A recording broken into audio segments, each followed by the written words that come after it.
Kita semua tahu kan, manusia itu sering banget dihadapkan sama kekuatan-kekuatan yang, wah, luar biasa. Pertanyaannya simpel aja, gimana caranya kita bisa bertahan? Yuk kita bedah bareng-bareng jawabannya. Coba deh pikirin, gempa bumi, banjir, bahkan pandemi, ini kan bukan hal asing buat kita. Pertanyaannya selalu sama kan? Pas semua itu terjadi, apa yang kita lakuin biar bisa terus jalan? Ternyata jawabannya itu bukan satu solusi canggih atau semacamnya. Jawabannya itu ya ada di dalam diri kita sendiri udah dari ribuan tahun lalu. Kemampuan kita untuk beradaptasi. Jadi, adaptasi bencana itu apa sih sebenarnya? Gampangnya gini, ini tuh proses penyesuaian diri. Kita ubah cara kita bangun rumah, cara kita hidup, cara kita berinteraksi sama lingkungan, biar bisa ngadepin ancaman. Jadi bukan nunggu bencana datang, tapi kita jadi lebih pintar dan siap sebelumnya. Coba deh kita lihat contoh nyatanya. Oke, kita mulai dari yang paling dasar dulu ya. Kekuatan alam, kekuatan geologis bumi.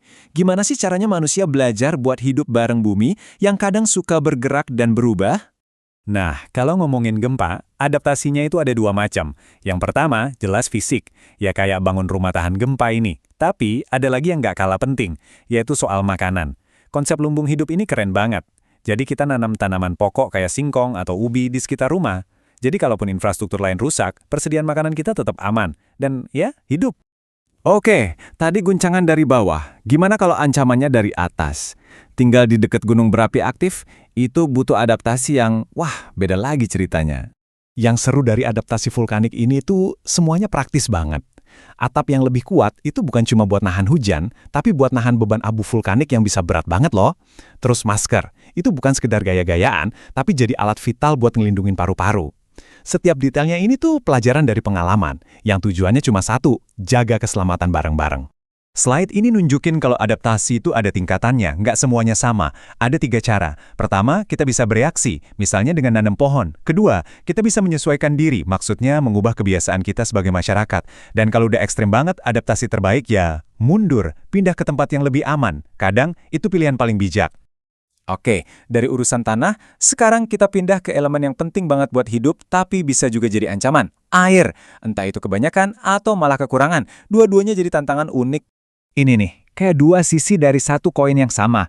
Di satu sisi ada kekeringan, ancaman karena airnya kurang. Di sisi lain ada banjir, bencana karena airnya kebanyakan. Kita lihat yuk gimana cara orang-orang ngadepin dua-duanya. Kita mulai dari banjir dulu ya. Coba deh lihat, responnya macem-macem banget kan. Ini bukan cuma soal bangun tembok yang lebih tinggi. Ada adaptasi aktif, artinya kita ngubah cara kerja. Contohnya, jadi tukang ojek perahu pas banjir. Terus ada adaptasi sosial, kayak gotong royong.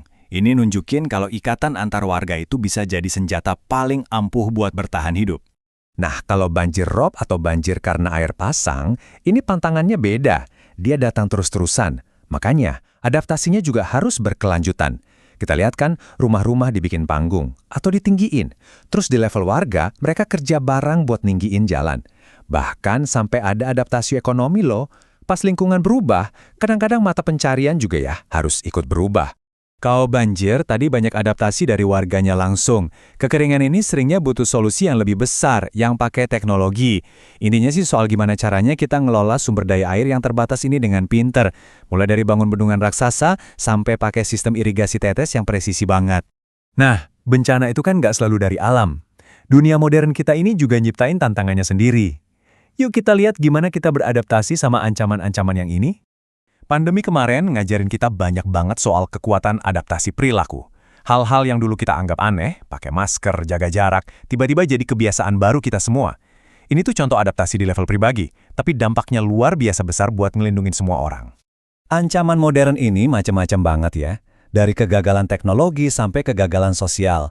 Tapi solusinya punya benang merah yang sama. Semuanya butuh adaptasi yang proaktif. Jadi kita bertindak sebelum krisis terjadi, bukan cuma bereaksi pas semuanya udah kejadian. Oke, dari semua jenis bencana dan cara adaptasi yang udah kita bahas, ada satu hal yang terus-terusan muncul. Ini bukan cuma soal teknologi atau bangunan, tapi ada sesuatu yang jauh lebih mendasar. Nah, ini dia intinya. Ini poin paling penting. Kita boleh punya teknologi paling canggih, bangunan paling kuat, tapi kalau masyarakatnya nggak ikut berpartisipasi, semua itu nggak akan efektif. Kenapa? Karena pada akhirnya yang jadi inti dari ketahanan itu, ya manusianya. Dan slide ini nunjukin gimana ikatan sosial itu sendiri adalah sebuah bentuk adaptasi.